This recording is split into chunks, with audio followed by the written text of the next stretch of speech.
To call the member for Greenway. Thank you, Speaker. Yesterday, the Shadow Minister for Immigration and the Shadow Minister for Foreign Affairs stated the Coalition's policy on blocking Sri Lankan asylum seeker boats from Australian waters without first testing any refugee claims. In making this announcement, the opposition has made two extremely dangerous and irresponsible conclusions. One, that there are no legitimate reasons for any person from a specific country, namely Sri Lanka, to seek asylum, and two, that the Australian Navy will be able to turn leaky boats around on the high seas outside of our territorial waters without consideration of an individual's need for protection. This is despite the fact that, according to a range of legal specialists, including the Human Rights Law Centre, such a policy would expose at least some asylum seekers to a real risk of torture, persecution or other flagrant human rights violations, and therefore violate Australia's non-refoulement obligations under international law, would be incompatible with the Convention on the Elimination of Racial Discrimination and Australia's own Racial Discrimination Act, is not supported by credible evidence which shows that arbitrary arrest, detention, disappearances and torture and extrajudicial killings remain widespread in Sri Lanka, and is not supported by the rate at which asylum seekers from Sri Lanka are currently accepted to have valid refugee claims by Australia. Speaker, I represent a very large Tamil community in this place. In fact, 8.4% of all Tamil speakers in Australia live in my electorate. A number of my constituents have contacted me expressing their deep concern over the statements made by the Shadow Foreign Minister and the Shadow Immigration Minister, that the situation in Sri Lanka is stable for all people and that all Tamils are no longer in any danger in their homeland. We must understand that there has been an ethnic conflict going on in Sri Lanka since the 1950s. The extremely violent and devastating civil war only officially concluded in 2009, and reports of disappearances and politically motivated assaults have not stopped. My constituents have told me how dangerous it can be for Tamils in Sri Lanka, and human rights groups, the United States and the UK governments have also expressed concern over the situation for Tamil people in Sri Lanka.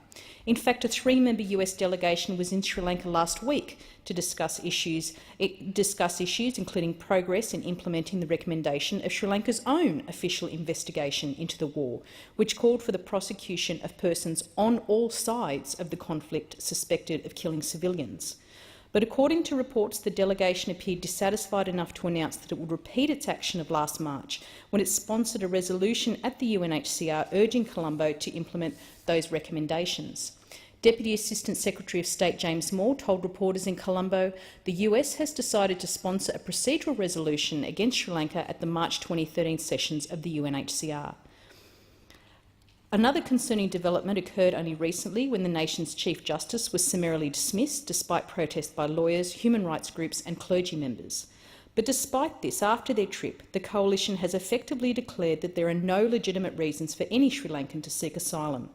While I do acknowledge there is a proportion of Sri Lankans seeking asylum doing so purely for economic reasons, I would like to acknowledge the work of the member for McMahon in his former capacity as the Minister for Immigration, who took some tough decisions to curb the number of economic refugees coming to Australia from Sri Lanka. I do not know how anyone can put a blanket ban on all people from one country seeking asylum without even considering their claims. The second aspect of this approach to Sri Lankan asylum seekers concerns the operational reality of turning boats around on the high seas. According to the UN High Commissioner for Refugees, any such blanket approach, as past experience has shown, is operationally difficult and dangerous for all concerned. The Shadow Minister had a lot to say last year about the High Court challenge to Sri Lankan removals. How does he think turning people around to Sri Lanka in international waters will go down in the High Court? How does he think it is in line with the Refugee Convention?